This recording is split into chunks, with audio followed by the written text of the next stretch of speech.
आज अपने चर्चा करेंगे भारत के भौतिक प्रदेशों में नंबर 2 पे उत्तर का विशाल मैदान।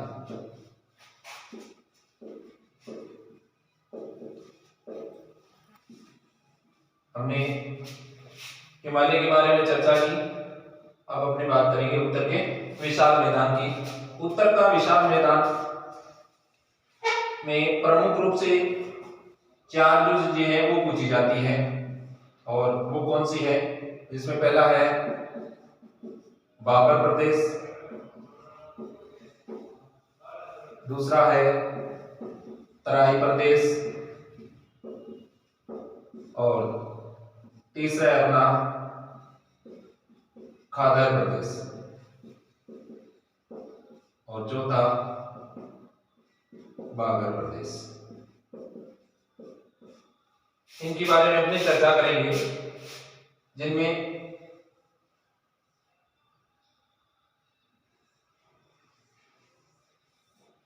महत्वपूर्ण रूप से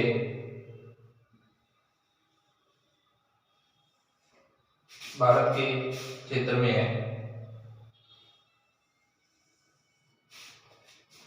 जो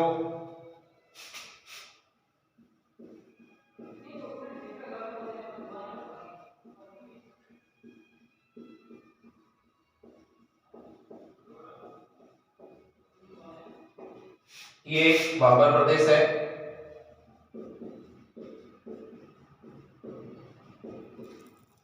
बाबर प्रदेश जैसे ही नदियां हिमालय से उतरती है तो अपने साथ में कंकड़ पत्थर बड़े बड़े लेके आती है और वहां ला करके जमा कर देती है, और जो नदियां हैं उनका जो जल है वो यहाँ पर प्राय लुप्त हो जाता है।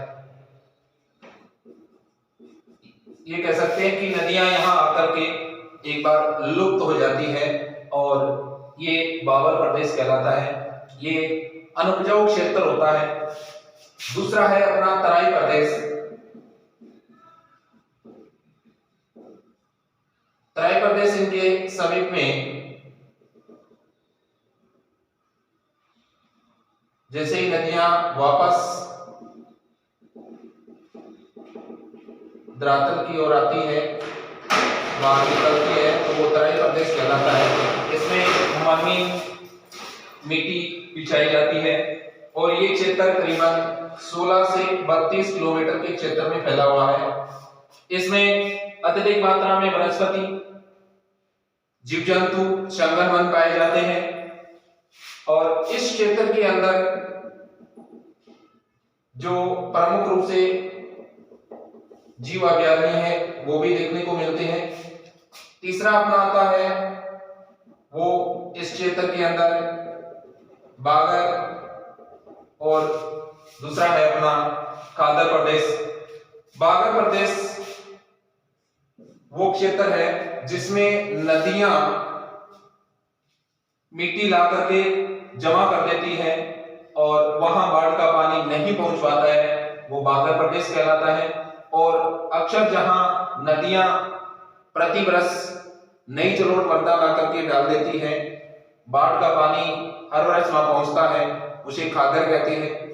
बागर प्रदेश में जो ऊपरी भाग है उसको बागर कहते हैं, और निचले क्षेत्र जहां पर अक्सर नदियां अपना यानी पानी बाढ़ के समय में ला करके डालती है, काम वाले मिट्टी ला करके डालती है, तो वो खादर प्रदेश कहलाता है। खादर प्रदेश अत्यधिक मात्रा में उपजाऊ होता है, और बागर प्रदेश है जो अपने इस उत्तर के विशाल मैदान के पश्चिमी क्षेत्र में, और खादर प्रदेश है वो पूर्वी क्षेत्र में अधिक देखने को मिलता है।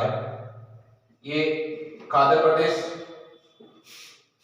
इसके बाद में अपने बात करें पंजाब के क्षेत्र में, तो पंजाब में जो खादर क्षेत्र का बेल्ट होता है उस बेल्ट को यानी बेट कहते हैं, और जो बागर क्षेत्र होता है पंजाब में उसे दाया प्रदेश कहते हैं। उसके बाद में यहाँ पर छोटे छोटे टीलों की आकृति का रूप धारण करती है जो मिट्टी, उसको बूढ़ कहते हैं। बूढ़ क्षेत्र कहते हैं। ये ऊपरी भूमि जो अत्यधिक मात्रा में उपजाऊ होती है या जरूरत मृदा अत्यधिक मात्रा में पाई जाती है। उसके बाद में ये जो मृदा है यहाँ पर एक बहुत बड़े डेल्टा का निर्माण करती है और डेल्टा में भी दो भाग बनते हैं, एक को यानी चेर कहते हैं और दूसरा जो क्षेत्र डेल्टा में बनता है उसको बिल कहते हैं। यानी चेर जो ऊपरी भाग होता है डेल्टा का, जहां पर अक्सर बस्तियां बसती है और मानव का निवास होता है। बिल ये निचले क्षेत्र में होती है, नीचे के भागों में जहां पर एक गड्ढे के रूप में होते हैं, वहां अक्सर पानी जमा हुआ रहता है। अधिक मात्रा में या जूट की खेती होने की वजह से यहाँ अक्सर जूट को धोया जाता है ये बिल क्षेत्रों के अंदर। उसके बाद अपनी बात करें तो इस उत्तर के विशाल मैदान में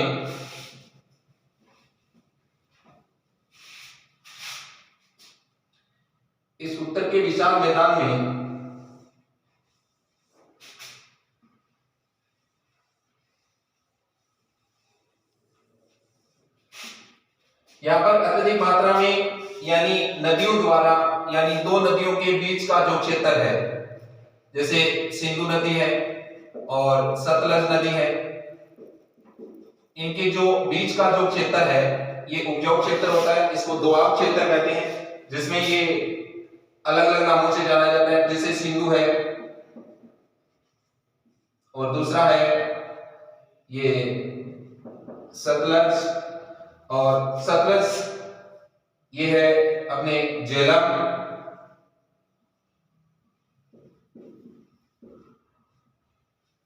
ये है चिनाब,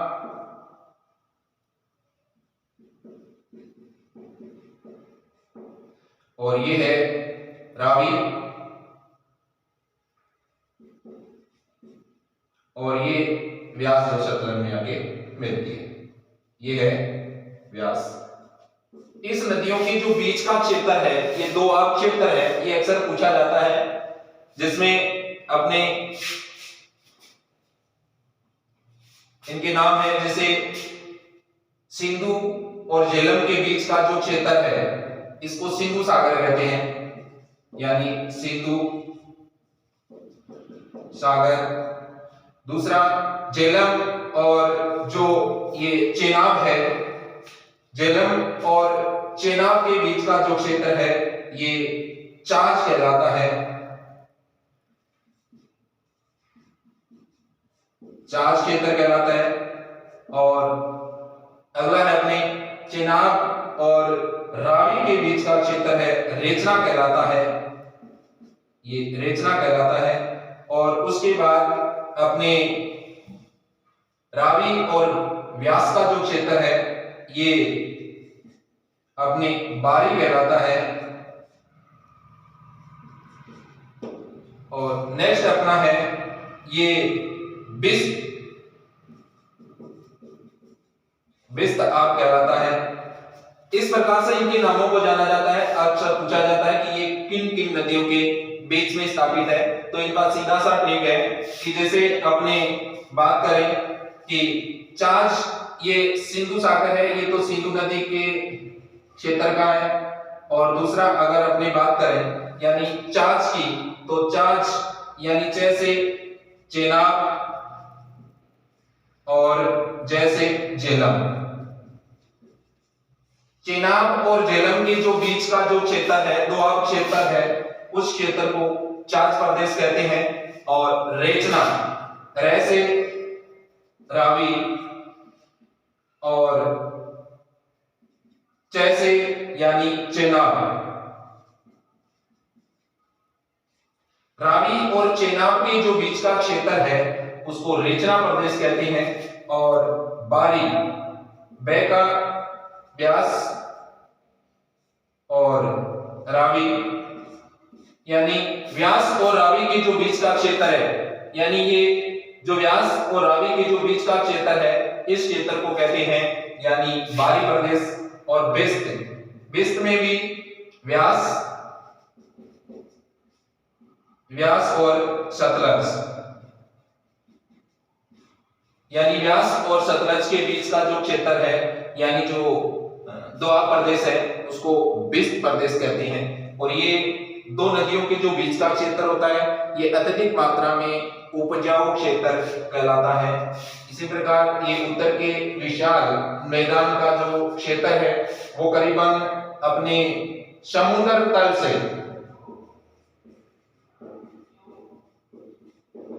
लगभग 1500 से 150 से लेकर के यानी 300 मीटर ऊंचा होता है।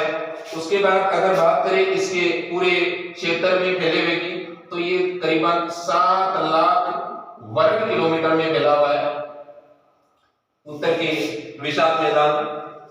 उसके बाद अपने बात करें इस क्षेत्र में, तो इस क्षेत्र के भी कई अपने भाग है, जैसे यहाँ यमुना है, गंगा है, इन नदियों से तो इनको ऊपर गंगा का ऊपरी भाग, यमुना का या ब्रह्मपुत्र नदी है इधर से ये आने वाली, इसको ब्रह्मपुत्र का मैदान भी कहते हैं। ये क्षेत्र सिंधु और ब्रह्मपुत्र नदी का कहलाता है। उसके बाद में ये जो बूढ़ प्रदेश है, ये अपने ऊपरी भागों में अत्यधिक मात्रा में होता है और जहां पर अक्सर बस्तियां होती हैं, जो फिर अपने यहाँ उत्तराखंड के आसपास का जो क्षेत्र है उसको चो कहते हैं। चो कहते हैं। चो उत्तराखंड और हिमाचल प्रदेश के कुछ जो क्षेत्र है जिसमें दर्रे बने होते हैं, गड्ढे बने होते हैं, उनको चो कहते हैं। ये अपने उत्तर के विशाल मैदान है और ये उत्तर का विशाल मैदान भी 33 सागर का ही हिस्सा है, जो धीरे धीरे या एक खाई के रूप में था। ये नदियां अपना अवसाद ला करके जमा करती गई और जमा करते रहने से ये क्षेत्र है काफी विस्तृत हो गया। इनका ज्यादातर जो ढलान क्षेत्र है वो उत्तर से यानी पूर्व की ओर ज्यादा है। ये तो था अपना उत्तर का विशाल मैदान, जो अपने एनसीईआरटी की बुक के अकॉर्डिंग हमने पढ़ा है। अगला जो अपना रहेगा वो है प्रायद्वीपीय पठार, जो भौतिक प्रदेशों में सबसे महत्वपूर्ण माना जाता है। ये प्रायद्वीपीय पठार की बात करें तो प्रायद्वीपीय पठार का जो भाग है ये अपने इसी क्षेत्र में तटीय इलाकों के समीप में पाया जाता है। और इधर बात करें तो राजस्थान के अंदर ये अपने अरावली पर्वत श्रृंखला है, ये उत्तर और पश्चिम के अंदर। इधर अपनी बात करें तो ये राजमहल की पहाड़ियां हैं और राजमहल की पहाड़ियां ये विंध्याचल पर्वत, ये सतपुड़ा का जो मैदान है, इधर अमरकटक की पहाड़ियां हैं। और यहाँ से स्वर्ण नदी से लेकर के अगर देखा जाए तो ये इनके समीप में इस तटीय मैदान के कंटिन्यू लगातार जो एक श्रेणी के रूप में सह्याद्री की पहाड़ियां जिसे बोलते हुए सह्याद्री की पहाड़ियां, ये इधर का जो पूर्वी भाग है इसमें ये कटे पटे क्षेत्रों के अंदर ये पहाड़ियां विकसित है, जिसमें ये प्रमुख पहाड़ियां हैं। ये पूर्वी घाट कहलाता है और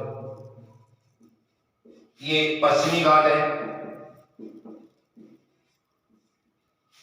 इस पहाड़ियों में अगर देखें हमने तो ये कंटिन्यू पहाड़ियां बनी हुई है। इसमें सबसे अधिक मात्रा में अगर पूछा जाए तो चोटियों की बात करें तो सबसे जो ऊंची चोटी है वो यहाँ पर अपने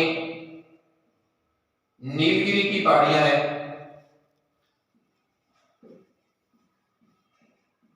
नीलगिरी की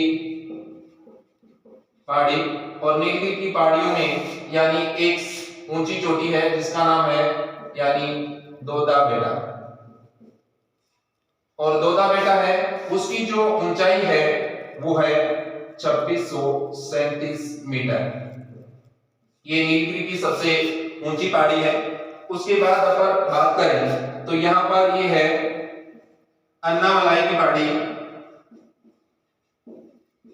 अन्नामलाई की पहाड़ी, और अन्नामलाई की पहाड़ी है उसमें जो सबसे ऊंची चोटी है उनमें है अन्नामुडी, और अन्नामुडी है उसकी जो ऊंचाई है 2695 मीटर है। ये इस दक्षिण की सबसे ऊंची चोटी है। इसके बाद में यहाँ पर यानी जो दक्षिण में केरल के समीप में यानी छोटी छोटी पहाड़ियां हैं जिसे इलायची की पहाड़ियां कहते हैं, इलायची की पहाड़ियां, या अपने कह सकते हैं कार्डामम की पहाड़ियां। उसके बाद में ये पूर्वी घाट है। ये कटापटा क्यों है? क्योंकि यहाँ से यानी महान नदी है या दामोदर नदी है, ये गोदावरी है, कृष्णा है, कावेरी है, ये नदियां जैसे ही इधर आती है अपने पूर्वी घाट की तरफ तो ये डेल्टाएं बनाती हैं। इस कारण से ये ढलान होने की वजह से यहाँ से ये कटी कटी पहाड़ियां हैं।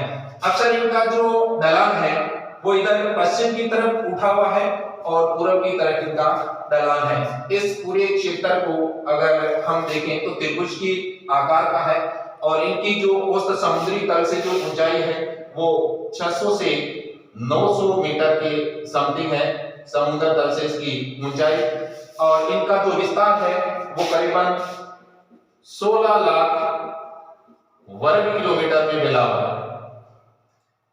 और ये जो अपने प्रायद्वीपीय पठार है, ये प्रायद्वीपीय पठार गोंडवाना लैंड का हिस्सा है। अभी अपने उत्तर के विशाल मैदान की बात की थी, ये अपने 33 सागर का हिस्सा था, और प्रायद्वीपीय पठार है ये गोंडवाना लैंड का हिस्सा है। अधिकतर ये लावा निर्मित जो चट्टाने हैं उससे बना हुआ है।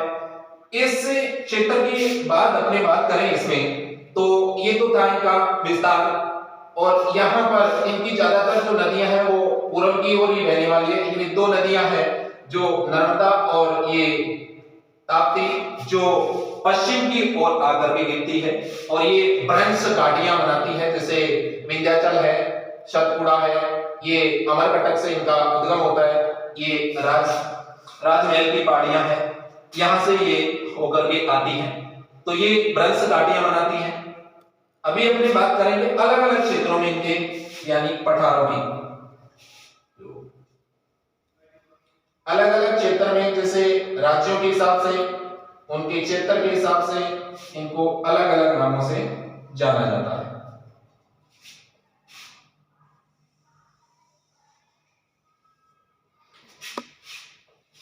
सबसे अधिक मात्रा में जो ये महाराष्ट्र का प्रदेश है, यहां पर ये सबसे अधिक मात्रा में कठोर पठार के रूप में पाया जाता है। ये अधिक कठोर होने की वजह से अधिकतर यहाँ ज्वालामुखी या भूकंप के प्रभाव है वो कम देखने को मिलते हैं। इस क्षेत्र को दक्कन का पठार कहते हैं, दक्कन का पठार कहते हैं। उसके बाद में कर्नाटक वाले क्षेत्र को यानी मैसूर का पठार कहते हैं।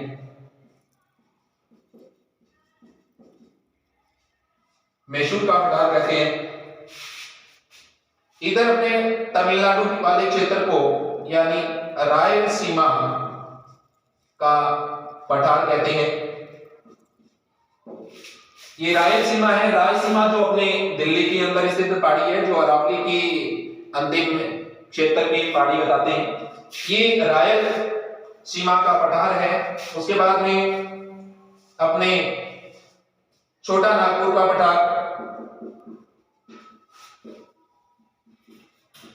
छोटा नागपुर का पठार जो छत्तीसगढ़, झारखंड और कुछ पश्चिमी ये उड़ीसा का हिस्सा इसमें सम्मिलित होता है। ये भारत में पूरे क्षेत्र में सबसे अत्यधिक मात्रा में खनिज की दृष्टि से माना जाता है। इसको खनिज का यानी घर, खनिज का यानी भंडारण कहते हैं। यहाँ अधिक से अधिक मात्रा में कोयला पाया जाता है, और कोयला अधिक होने की वजह से इसको रूर प्रदेश भी कहते हैं, क्योंकि रूर प्रदेश विश्व के अंदर जर्मनी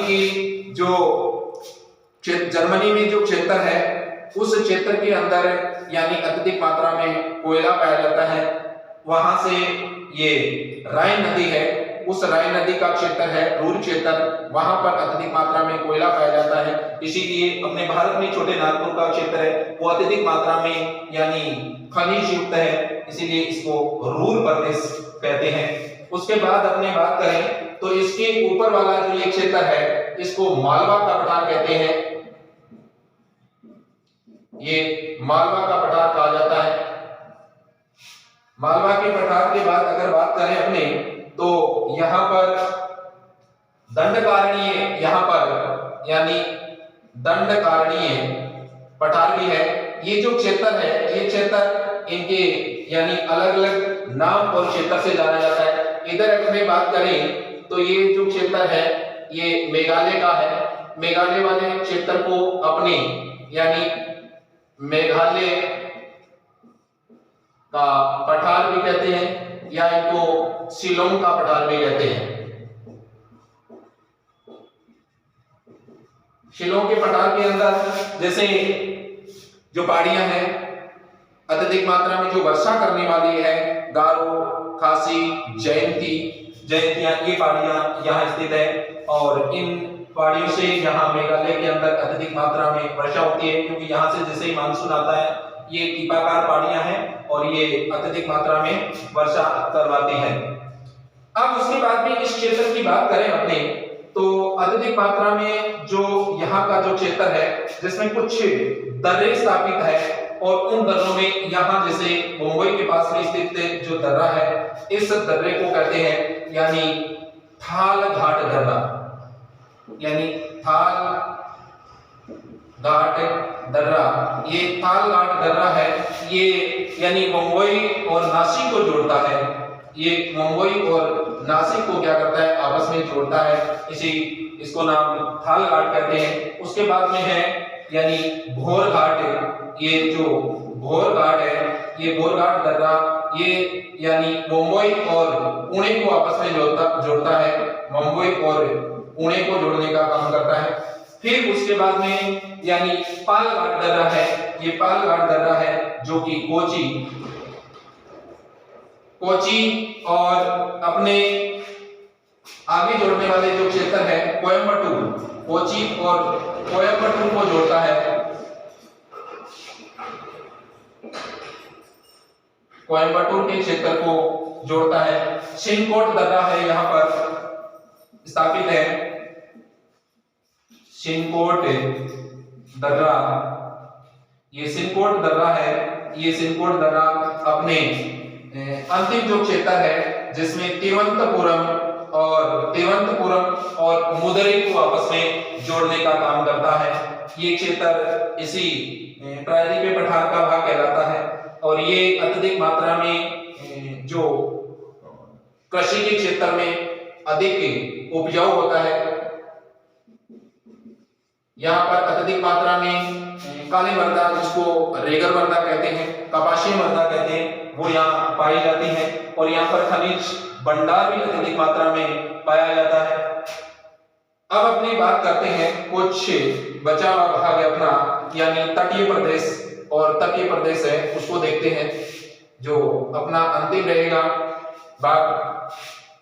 अभी अपने जो थार का मरुस्थल है उस थार के मरुस्थल में जैसे बालू मृदा पाई जाती है, बरखान अर्धचंद्राकार जो है अत्यधिक मात्रा में होती है। उसकी चर्चा अपने आगे राजस्थान के जो भौतिक प्रदेश पढ़ेंगे उसके अंदर चर्चा करेंगे। और अभी अपने बात करते हैं तटीय इलाकों में। ये भारत के जो तटीय इलाके हैं इसकी बात करें, ये जो अपने सादरी की पहाड़ियां हैं ये इधर अपने जो पूर्वी क्षेत्र है इस पूर्वी क्षेत्र के अंदर ये जो कटिपटी क्षेत्र में यानी अपनी पूर्वी घाट की जो पहाड़ियां हैं इसमें अगर बात करें ये पश्चिमी घाट का जो तटीय मैदान है, ये तटीय मैदान करीबन 64 किलोमीटर लंबा है और चौड़ाई में ये 64 किलोमीटर है। और इधर वाले की बात करें अपनी तो ये करीबन 150 से यानी 300 किलोमीटर का क्षेत्र में फैला हुआ है। अधिक चौड़ाई में ये है क्योंकि यहाँ से जो आने वाली प्रायद्वीपीय पठार की जो नदियां हैं वो यहाँ ला करके यानी कांप वाले मिट्टी डालती है और कांप वाले मिट्टी से यहाँ का क्षेत्र क्या हो जाता है, अत्यधिक उपजाऊ हो जाता है और विस्तार अधिक हो जाता है इसका। इस तटीय मैदान में कुल मिलाकर के अगर बात करें हमने तो विस्तार की, तो ये काफी लंबे चौड़े क्षेत्र में फैला हुआ है। इस क्षेत्र के प्रमुख जो तट है उसकी बात करते हैं हमने। इधर सबसे पहले अपनी बात करें तो ये मुंबई के पास में इधर अपना है, इसको कहते हैं काटिया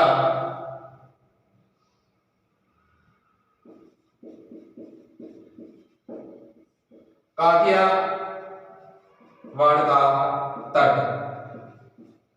ये काठियावाड़ का तट कहलाता है। और दूसरा इधर अपने बात करें तो ये जो कर्नाटक के पास में है जिसको कोकण तट कहते हैं, और यही अपने आगे चले तो इसको कन्नड़ तट कहते हैं। और यहां अपने केरल के समीप में यानी मालाबार तट कहते हैं। ये इनके प्रमुख जो तट है, इन तटों की अगर अपने कूट की बात करें या अगर कोई ट्रिक की बात करें तो सीधा सा अपने कह सकते हैं कि काको कमासी, इसमें शीश आइलैंड है, काको कमासी, ये अपने याद करने के लिए, जैसे का से काठियावाड़, को से कोकण, क से कन्नड़, मा से मालाबार तट, ये अपने पश्चिमी घाट के यानी पश्चिमी तट के प्रमुख यानी तट है। उसके बाद अपने बात करें यानी पूर्वी क्षेत्र की, पूर्वी के अंदर यहाँ यानी सरकारी तट, और सरकारी तट के बाद इधर अपने बात करें यानी तमिलनाडु के क्षेत्र में, और तमिलनाडु के क्षेत्र में यानी कोरो मंडल तट कहलाता है। ये इनके प्रमुख तट है ये। और उसके बाद में यहाँ देखे जाए तो अधिक से अधिक मात्रा में यहाँ पर यानी लेगून बने हुए हैं। लेगून जो झील होती है इसको पशजल भी कहते हैं, और ये लेगून है इनको अनूप झील भी कहती हैं, जहां यानी जो ज्वार के उठने से ज्वारीय जो जल है इसमें भर जाता है। यहाँ मछलियां पालन या कृषि कार्यों के लिए जैसे चावल है ये, या पर्यटन की दृष्टि से या अपने विद्युत उत्पादन में ये बहुत ही सहायक होती है पशजल से बनी हुई लेगून, जिसमें कई है जैसे महाराष्ट्र के ये तमिलनाडु के समीप में जो कोलेरू है सबसे अधिक जो झील है, यहाँ पर अक्सर नौकायन की दौड़ की जाती है जिसे पर्यटन के हिसाब से। इधर अपने बात करें तो महाराष्ट्र के समीप में इधर भी झीलें बनी हुई है। अब उसके बाद में अपने बात करें इस क्षेत्र में, जैसे ये गोदावरी है, ये कृष्णा है, ये कावेरी है, ये अपना जल ला करके यहाँ डेल्टाओं का निर्माण करते हैं, और डेल्टाओं के स्थान पे ही यानी पतन या बंदरगाहों का निर्माण होता है। उसके बाद अपने यहाँ के कुछ क्षेत्र है जिनके बारे में चर्चा करते हैं जो अत्यधिक मात्रा में सहायक होते हैं, जो अपने कह सकते हैं कि तटीय क्षेत्र है। तटीय क्षेत्र में अपनी बात करेंगे द्वीप समूह की, और द्वीप समूह में सबसे अधिक मात्रा में अपनी बात करेंगे जो पूर्वी और पश्चिमी द्वीप है उसकी। उसके बाद में अपना ये बौद्धिक प्रदेश का टॉपिक समाप्त हो गया। अभी अपने इस क्षेत्र में तटीय क्षेत्र की बात करेंगे, और तटीय क्षेत्र यानी जो अपना द्वीप समूह है, ये अंतिम अपना छठा बिंदु है, द्वीप समूह है। द्वीप समूह को दो भागों में बांटते हैं, एक है तटीय द्वीप, और दूसरा जो द्वीप होता है उसको कहते हैं यानी दूरस्थ द्वीप। अब दूरस्थ द्वीप है उसको भी अपने दो भागों में बांटा है। दूरस्थ द्वीप में एक है यानी पर्वतीय और दूसरा भाग है वो है अपना यानी उलाव। उसके बाद में ये तटीय क्षेत्र है, ये यानी काम मिट्टी से बना है, काम मिट्टी से बना हुआ है। ये जो अपना जो पर्वतीय प्रदेश है ये परवाल से बना है और ये पर्वतीय क्षेत्र से बना है। परवाल ये एक प्रकार का जीव होता है और ये मूंगा की चट्टानें भी कहते हैं। जब ये जीव मर जाता है तो इनके खोल जो चूना पत्थर से बने होते हैं और वो एक द्वीप का रूप धारण कर लेते हैं। द्वीपों की बात करें तो यहाँ सबसे जो पश्चिमी क्षेत्र का द्वीप है ये क्षेत्र है द्वीप अपना लक्षद्वीप है,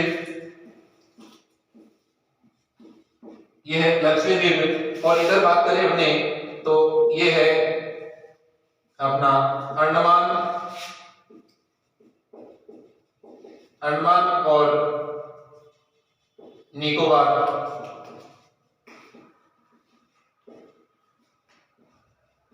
द्वीप समूह है। सबसे पहले अपनी बात करें अंडमान और निकोबार द्वीप समूह की, तो अंडमान और निकोबार द्वीप समूह के बीच में एक चैनल स्थापित है और उस चैनल को कहते हैं यानी 10 डिग्री चैनल। 10 डिग्री चैनल जो अंडमान और निकोबार द्वीप समूह को अलग करने का काम करता है।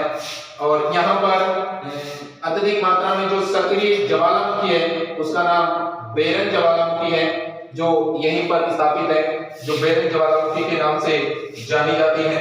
और निकोबार द्वीप समूह है, अंडमान द्वीप समूह है, इनकी जो राजधानी है पोर्ट ब्लेयर है। इसको पहले काले पानी का प्रदेश कहते थे क्योंकि ये एक यानी ज्वालामुखी प्रदेश होने की वजह से यहाँ पर जो पानी है वो अधिकतर जो मटमैले कलर का या काले रंग का था, तो इसी कारण से इसको काले प्रदेश की संज्ञा दी गई है। उसके बाद अपने बात करें यानी लक्षद्वीप की, और लक्षद्वीप है उस लक्षद्वीप की राजधानी है, ये राजधानी इनकी है यानी क्रावती। ये क्रावती इसकी राजधानी है। और ये लक्षद्वीप के बाद में अमीनी द्वीप है इसके पास में, अमीनी द्वीप, और अमीनी द्वीप के जस्ट नीचे मिनिकॉय द्वीप है, मिनिकॉय द्वीप। और मिनिकॉय द्वीप और अमीनी द्वीप के जो बीच का जो चैनल है वो 9 डिग्री चैनल है, इनको अलग करने वाला यानी 9 डिग्री चैनल है।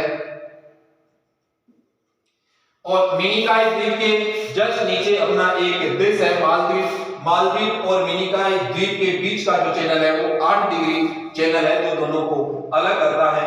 उसके बाद में कुछ छोटे द्वीप है जो अपने बहुत ही महत्वपूर्ण है। अगर बात करें अपने इस पूर्वी तटीय भाग की, तो पूर्वी तटीय भाग के अंदर इधर उड़ीसा के समीप में है यानी सागर द्वीप है,